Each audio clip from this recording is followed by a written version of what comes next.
Hello കൂട്ടുകാരെ, നമുക്കിന്ന് Kerala PSC 10th level prelims എക്സാമിൻ്റെ കണക്ക് ചോദ്യങ്ങൾ നോക്കാം.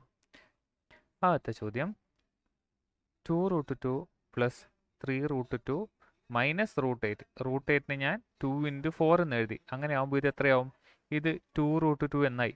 ഈ 4 പുറത്തെടുക്കുമ്പോൾ അത് 2 ആയിട്ട് മാറും.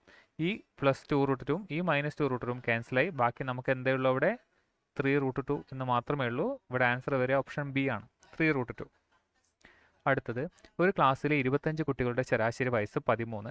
ടീച്ചറുടെ വയസ്സ് കൂടി ചേർത്തപ്പോൾ ശരാശരി 14 വയസ്സായി. എങ്കിൽ ടീച്ചറുടെ വയസ്സ് എത്ര? നമുക്കറിയാം, ശരാശരി എന്ന് പറയുന്നത് ആകെ തുകയെ എണ്ണം കൊണ്ട് ഹരിച്ചതാണ് അല്ലേ? അപ്പോൾ ആകെ തുക എങ്ങനെ കിട്ടും? ശരാശരിയെ എണ്ണം കൊണ്ട് ഗുണിച്ചാൽ മതി അല്ലേ? സോ നമുക്ക് നോക്കാം. നമുക്ക് എണ്ണം തന്നിട്ടുണ്ട്, ശരാശരി തന്നിട്ടുണ്ട്, തുക കണ്ടുപിടിക്കാൻ പറ്റും. എങ്ങനെയാണ്? 25 കുട്ടികളുടെ ശരാശരി വയസ്സ് 13. ടീച്ചർ കൂടി ആഡ് ചെയ്തപ്പോൾ എത്രയായി? 26 പേരായി. അപ്പോൾ ശരാശരി 14. സോ 25 പേരുടെ വയസ്സുകളുടെ തുക എന്ന് പറയുന്നത് 25 × 13ഉം 26 പേരുടെ വയസ്സുകളുടെ തുക എന്ന് പറയുന്നത് 26 × 14 വരും. 25 × 13 എന്നത് അത് 325ഉം 26 × 14 എന്ന് പറയുന്നത് 364ആണ്. സോ നമുക്ക് ടീച്ചറുടെ വയസ്സ് എങ്ങനെ കിട്ടും? 25 പേരുടെ വയസ്സുകളുടെ തുക നമുക്കറിയാം 325 ആണ്. 26 പേരുടെ വയസ്സുകളുടെ തുക അത് 364ആണ്. ഈ 26 പേരിൽ ഒരാളാരാ? അത് ടീച്ചറാണ്. അപ്പോൾ ഈ 364 നിന്നും ഈ 325 കുറച്ച് കഴിഞ്ഞാൽ നമുക്ക് ആരുടെ വയസ്സ് കിട്ടി? ടീച്ചറുടെ വയസ്സ് കിട്ടി. 364 മൈനസ് 325. എനിക്ക് ഉത്തരം കിട്ടിയത് 39 ആണ്, ഓപ്ഷൻ സി. അടുത്തത്, ക്ലോക്കിലെ സമയം 3:20 ആണെങ്കിൽ സൂചികൾ തമ്മിലുള്ള ഡിഗ്രി അളവ് എത്ര? നമുക്കതിൻ്റെ ഇക്വേഷൻ അറിയാം. 30h minus 11/2 m. ഇവിടെ h എത്രയാണ്? 3 മണിയല്ലേ?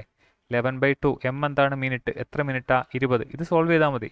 90 മൈനസ് ഇത് 10, 110. നമ്മളിതിൻ്റെ മോഡ് വാല്യൂ ആണ് എടുക്കേണ്ടത്. അപ്പോൾ -20 എന്ന് വരും. നമ്മുടെ value 20 degree. Okay, option C ആണ് ആൻസർ. അടുത്തത്, ഇതിൻ്റെ വില ഇതെങ്ങനെ കണ്ടുപിടിക്കും? ഈ 3125 5ൻ്റെ ഏത് പവർ ആണെന്ന് കണ്ടുപിടിക്കുക ആദ്യം. സോ 5 × 6 25. 5 × 625 ആണ് ഏത് വരിക? ഈ 3125 അല്ലേ? പക്ഷേ എനിക്ക് 625 എന്താ? അത് 25ൻ്റെ സ്ക്വയർ അല്ലേ? ഞാൻ പെട്ടെന്ന് കണ്ടുപിടിക്കുന്നതാണേ. 5 × ഈ 25 എന്താ? അത് 5² ആണ്. അപ്പോൾ ഇത് 5 × 5⁴ ആണ് എന്ത്? 3125. അതായത് 5⁵ ആണ് 3125. ഓക്കെ, അപ്പോൾ ഇതെനിക്ക് എങ്ങനെ എഴുതാം? 5x - 1 × 5³ × 5² എന്ന് പറയുന്നത് 5⁵ ആണ്. a⁻m × a⁻n എന്നൊക്കെ പറഞ്ഞാൽ എന്താ? ഇത് ആഡ് ചെയ്താൽ മതി, ഈ പവറൊക്കെ ആഡ് ചെയ്താൽ മതി. അപ്പോൾ നമുക്ക് x - 1 + 3 + 2 എന്ന് പറയുന്നത് 5 ആയിട്ട് കിട്ടും. 3ഉം 2ഉം 5ഉം 5 എന്ന് വെച്ചാൽ 4. സോ x + 4 = 5 എന്ന് വരും. x = 5 - 4 അതായത് 1 എന്ന് വരും. Option B. അടുത്തത്, 8, 12, 16 എന്നീ സംഖ്യകൾ കൊണ്ട് ഹരിച്ചാൽ 3 ശിഷ്ടം വരുന്ന ഏറ്റവും ചെറിയ സംഖ്യ. ശിഷ്ടം 3 വരണം. നമുക്ക് 8, 12, 16 എന്നീ സംഖ്യകൾ കൊണ്ട് ഹരിക്കുമ്പോൾ 8, 12, 16 എന്നീ സംഖ്യകൾ കൊണ്ട് നിശേഷം ഹരിക്കാൻ പറ്റുന്ന നമ്പർ നമുക്കറിയാം. അതെന്താ? അതാണ് അതിൻ്റെ ലസാഗു. അതെങ്ങനെ കണ്ടുപിടിക്കും? 2, 4, 8, 2, 6, 12, 8, 16. വീണ്ടും 2, 2, 4, 2, 3, 6, 2, 4, 8. വീണ്ടും 2, 1, 3 അതുപോലെ എഴുതി 2 എഴുതി. ഇതെന്താ? 2 × 2 4, 4 × 2 8, 8 × 2 16 ആയി, 6 × 3 48 ആയി. അതായത് ലസാഗു 48 ആണ്. 48നെ നമുക്ക് നിശേഷം ഹരിക്കാൻ പറ്റും. പക്ഷെ നമുക്ക് എന്താ കിട്ടേണ്ടത്? ശിഷ്ടം 3 വരണം. ശിഷ്ടം 3 വരണമെങ്കിൽ LCMൻ്റെ കൂടെ ഒരു 3 കൂടി ആഡ് ചെയ്താൽ മതി. അതായിരിക്കും നമുക്ക് ശിഷ്ടമായിട്ട് കിട്ടുക. സോ ഇവിടെ ആൻസർ വരെ ഓപ്ഷൻ ബി, 51. ഇതൊരു മിശ്ര ഭിന്നത്തിൻ്റെ ചോദ്യമാണ്. 2 1/2 എനിക്ക് 2 + 1/2 എന്ന് എഴുതാം. 3 1/4 എനിക്ക് 3 + 1/4 എന്ന് എഴുതാം. -4 + 1/5 എന്ന് എഴുതാം. ഓക്കെ, ഇതൊന്ന് സോൾവ് ചെയ്താൽ മതി. 2ഉം 3ഉം അത് 5ആയി. 1/2 + 1/4 എനിക്കിവിടെ മുകളിലും താഴെയും 2 കൊണ്ട് ഗുണിച്ചാൽ ഇത് 2 + 1/4 ആവും. അതായത് 3/4 ആയി. -4 - 1/5. സോ ഈ 5 - 4 1 ആയി. പ്ലസ് 3/4 മൈനസ് 1/5 എന്ന് വരും. അതെന്ന് പറഞ്ഞു കഴിഞ്ഞാൽ 5 15 പിന്നെ 4 ഡിവൈഡ് ബൈ 20. അതായത് 1 പ്ലസ് 15 4 കുറച്ചാൽ 11/20. അതായത് 111/20. നമ്മുടെ ആൻസർ ഓപ്ഷൻ എ. അടുത്തത് 60 ആളുകൾ 10 ദിവസം കൊണ്ട് തീർക്കുന്ന ജോലി 6 ദിവസം കൊണ്ട് തീർക്കാൻ എത്ര ആളുകൾ അധികം വേണ്ടിവരും? സോ നമുക്ക് ഇക്വേഷൻ അറിയാം. m1d1 = m2d2. ജോലി സെയിം ആണ്. m1 എന്ന് വെച്ചാൽ നമ്പർ ഓഫ് ആൾക്കാർ, എത്ര ആൾക്കാരുടെ എണ്ണം. ഓക്കെ, ഇത് 60 ആണ്, 10 ദിവസം കൊണ്ട് തീർത്തു. എന്നാൽ m2 നമുക്കറിയില്ല, എത്ര ദിവസം കൊണ്ട് തീർക്കണം? 6 ദിവസം കൊണ്ട്. സോ m2 എന്ന് പറയുന്നത് 60 × 10 ഡിവൈഡ് ബൈ 6 ആണ്. ഈ 6 പോയി. സോ 10 × 10 100ആയി. 100 ദിവസം കൊണ്ട് തീരും. നമ്മുടെ കയ്യിൽ ഓൾറെഡി 60 ആൾക്കാരുണ്ട്, 100 ആൾക്കാർ വേണം. സോ എത്ര ആൾക്കാർ അഡീഷണൽ വേണം? അധികം വേണം, 40 ആൾക്കാർ. സോ ഇവിടെ ആൻസർ ഓപ്ഷൻ ഡി. അടുത്തത്, ഒരു കച്ചവടക്കാരൻ 110 രൂപയ്ക്ക് വാങ്ങിയ ഒരു പുസ്തകം 132 രൂപയ്ക്ക് വിറ്റാൽ ലാഭം എത്ര ശതമാനം? നമുക്കറിയാം ലാഭം എങ്ങനെ കണ്ടുപിടിക്കും? അതായത് വിറ്റ വില മൈനസ് വാങ്ങിയ വില ഡിവൈഡഡ് ബൈ വാങ്ങിയ വില ഇൻറ്റു 100. വിറ്റ വില എത്രയാ? 132. വാങ്ങിയ വില എത്രയാ? 110 ഡിവൈഡ് ബൈ 110 ഇൻറ്റു 100. ഇതെങ്ങനെ വരും?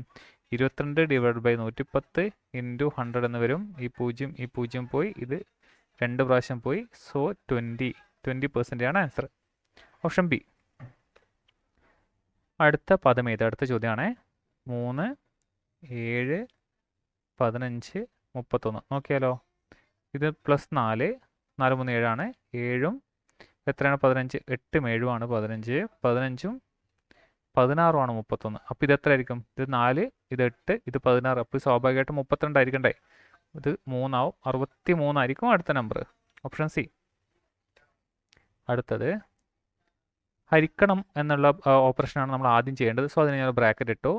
16 പ്ലസ് 8/2 എത്രയാണ്? അത് 4 ആണ്. Into 6 minus 20. 16 പ്ലസ് 24 മൈനസ് 20 വരും. ഇത് 40 ആയി. മൈനസ് 20 20 തന്നെ.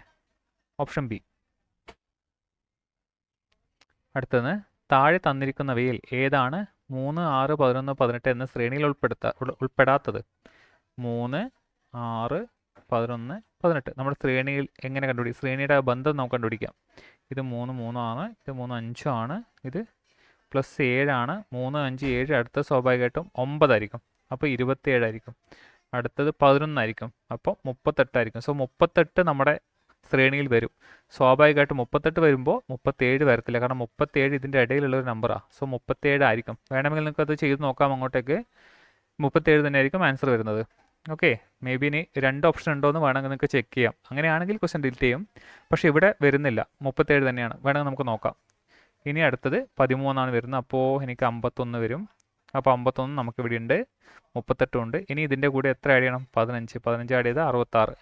സോ 66 ഉണ്ട്. സോ നമ്മുടെ ആൻസർ എത്രയാണ്? 37. അടുത്തൊരു ഡയറക്ഷൻ്റെ ചോദ്യമാണേ. മുകളിലേതാ? വടക്ക്. താഴെ തെക്ക്.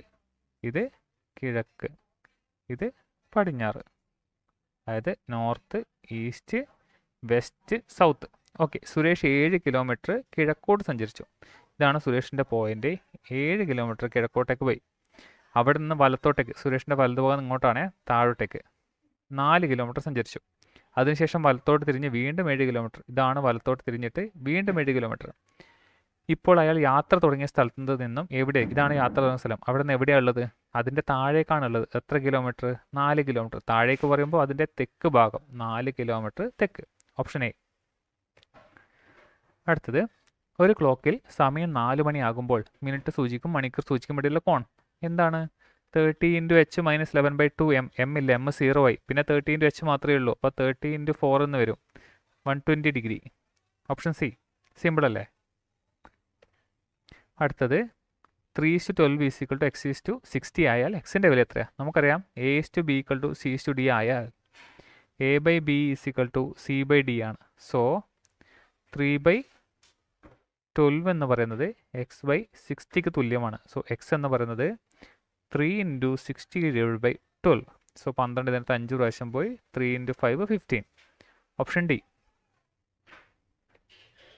അടുത്തത് 1 1 2 3 5 8 1 1 2 3 5 8 എന്ന ശ്രേണിയുടെ അടുത്ത പദം. ഇത് നോക്കിയേ, 1 1 കൂട്ടി 2 കിട്ടി, 3 2 കൂട്ടി 5 കിട്ടി, 5 3 കൂട്ടി 8 കിട്ടി. അതായത് തൊട്ട് മുന്നേ ഉള്ള നമ്പേഴ്സിൻ്റെ 2 നമ്പേഴ്സിൻ്റെ തുകയാണ് അടുത്ത നമ്പർ. സോ ഈ അടുത്ത നമ്പർ എത്ര ആയിരിക്കും? അടുത്ത നമ്പർ 8ൻ്റെയും 5ൻ്റെയും തുകയായിരിക്കും. അത് എത്രയാ? 13. സോ ഇവിടെ വരെ ഓപ്ഷൻ ബി.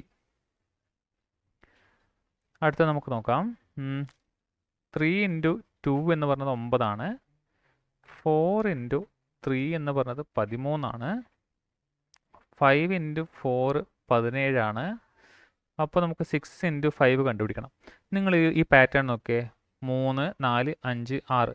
ഇവിടെയോ 2 3 4 5. സോ ഇതൊരു പാറ്റേൺ ഫോളോ ചെയ്യുന്നുണ്ട്. ഇവിടെയോ ആൻസർ നോക്കിയേ, 9 4 13, 13 4 17. സ്വാഭാവികമായിട്ടും 17നോട് കൂടി 4 കൂട്ടിയതായിരിക്കാം അടുത്തത്, അല്ലേ? സോ 21 ഇവിടെ ആൻസർ വരിക. Option D. ഇത് ന്യൂമറിക്കൽ മെത്തേഡിൻ്റെ ഒരു ക്വസ്റ്റ്യൻ ആണേ. സോ നമുക്ക് ചെയ്ത് നോക്കാം. 6 3 2 8 4. സോ ഡിവിഷൻ എന്നത് എന്താണ് സൂചിപ്പിക്കുക? ഡിവിഷൻ എന്നത് മൈനസ് ആണ്. ഓക്കെ. പ്ലസ് എന്നത് മൾട്ടിപ്ലിക്കേഷൻ ആണ്. മൈനസ് എന്നത് പ്ലസ് ആണ്. ഈ മൾട്ടിപ്ലിക്കേഷൻ എന്ന് പറയുന്നത് എന്താണ്? ഡിവിഷൻ. സോ നമുക്ക് ചെയ്ത് നോക്കാം. ഡിവിഷൻ വരുമ്പോൾ ഒരു ബ്രാക്കറ്റ് ഇട്ട് കൊടുത്താൽ മതി കേട്ടോ, മനസ്സിലാവാൻ വേണ്ടി. ഇത് 6 - 6 ആയി, പ്ലസ് 8/4 2 ആയി. ഇതും പോയി, ബാക്കി എന്തുണ്ട്? 2 മാത്രമേ ഉള്ളൂ. ഓക്കെ, എ ആണ് ആൻസർ. അടുത്തത് 7 10 6 13 5 16 എന്ന ശ്രേണിയുടെ 9ാം പദം നമുക്ക് നോക്കാം. 1 2 3 4 5 6 7 8. 9ാമത്തെ പദം കണ്ടുപിടിക്കണം. 7 10 6 13 5 16. നിങ്ങൾ നോക്കിക്കേ, ഇത് രണ്ട് ശ്രേണിയായിട്ട് കണ്ടുകൂടെ? 7 1 കുറച്ചു 6 കിട്ടി, 6 1 കുറച്ചു 5 കിട്ടി. സോ 5 1 കുറക്കണം. അപ്പോൾ 7ാമത്തെ പദം എനിക്ക് 4 കിട്ടും. 9ാമത്തെ പദത്തെ കിട്ടും, 4 1 കുറക്കുക 3 കിട്ടും. സോ ഓപ്ഷൻ സി ആയിരിക്കും ആൻസർ വരിക. അടുത്തതും ഒരു ന്യൂമറിക്കൽ മെത്തേഡാണ്. സോ ബ്രാക്കറ്റ് ഇട്ട് കൊടുക്കുന്നു. 7 + 8/4 2 ആണ്. 2 × 3 6 ആണ്, +1. സോ 7 2 9 ആയി. ഇത് -6 + 1, അത് -5 ആയി. 9 - 5 4. സി ആൻസർ കിട്ടും. അവസാനത്തെ ചോദ്യം. 3 വർഷം മുമ്പ് മത്തായിക്ക് മകൻ ജോണിൻ്റെ വയസ്സിൻ്റെ 4 മടങ്ങ് പ്രായമുണ്ട്. അതായത് ഞാനിപ്പോൾ മത്തായിയുടെ വയസ്സ് എം എന്നും ജോണിൻ്റെ വയസ്സ് ജെ ആയിട്ടും എടുത്തു കഴിഞ്ഞാൽ 3 വർഷം മുമ്പ് മത്തായിയുടെ വയസ്സ് M-3, ജോണിൻ്റെ വയസ്സ് J-3. ആ സമയത്ത് മത്തായിയുടെ വയസ്സ് ജോണിൻ്റെ വയസ്സിൻ്റെ 4 മടങ്ങാണ്. അതായത് ഞാനിതൊന്ന് റീഅറേഞ്ച് ചെയ്യുവാണേ. 4J - 12 എന്ന് വരും. സോ 4J - M എന്ന് പറയുന്നത്, ഈ എമ്മിനെ ഞാൻ റൈറ്റിലേക്ക് എടുക്കുകയാണ്, അപ്പോൾ നെഗറ്റീവ് ആവും. ഈ 12നെ ഞാൻ ലെഫ്റ്റിലേക്ക് എടുക്കുമ്പോൾ അത് പോസിറ്റീവ് ആവും. സോ 12 - 3 9. അതായത് 4J - M എന്നത് 9 കിട്ടി. ഇതൊരു കണ്ടീഷൻ. ഇനി അടുത്തത്, 2 വർഷം കഴിയുമ്പോൾ മത്തായുടെ വയസ്സ് എത്രയാണ്? M+2. ജോണിൻ്റെയോ? J+2. അപ്പോൾ മത്തായുടെ വയസ്സ് ജോണിൻ്റെ പ്രായത്തിൻ്റെ 3 മടങ്ങാകും. ജോണിൻ്റെ പ്രായം J+2 ആണ്, അതിൻ്റെ 3 മടങ്ങ്. ഇതൊന്ന് റീഅറേഞ്ച് ചെയ്ത് കഴിഞ്ഞാൽ ഇത് 3J + 6 എന്ന് കിട്ടും. സോ M - 3J, ഇത് ഞാൻ ഇങ്ങോട്ട് എടുക്കുന്നു, ഈ 2 ഞാൻ റൈറ്റിലേക്ക് എടുക്കുന്നു. 6 - 2 ആവും, അത് 4 ആവും. സോ നമുക്ക് അടുത്ത ഇക്വേഷൻ കിട്ടി, M - 3J = 4. ഇത് ആഡ് ചെയ്ത് കഴിഞ്ഞാൽ M അങ്ങ് ക്യാൻസലായി പോകും, അല്ലേ? ഇത് ആഡ് ചെയ്യുമ്പോൾ എന്തായി? -M + M ക്യാൻസലായി. പിന്നുള്ളത് ഇത് 13 ആയി. 4J + -3J, അതായത് J ആയി. ജോണിൻ്റെ വയസ്സ് നമുക്ക് കിട്ടി 13. ഇനി ആരുടെ വയസ്സാണ് കിട്ടണ്ടേ? മത്തായുടെ വയസ്സ്. അത് ഏതെങ്കിലും ഇക്വേഷനിൽ ഇട്ട് കൊടുത്താൽ മതി. നമുക്ക് J എന്ന വാല്യൂ ആദ്യത്തെ ഇക്വേഷനിൽ തന്നെ ഇട്ട് കൊടുക്കാം. അതായത് 4 × 13 - M = 9. ഇത് വരിക 4 12, ബാക്കി 1 1 4 5. 52 - M = 9 എന്ന് വരും. M = 52 - 9 എന്ന് വരും. ഇത് എനിക്ക് 43 വരും. സോ നമ്മുടെ ആൻസർ മത്തായുടെ വയസ്സ് ഓപ്ഷൻ ബി. സോ അത്രയേ ഉള്ളൂ. Thank you.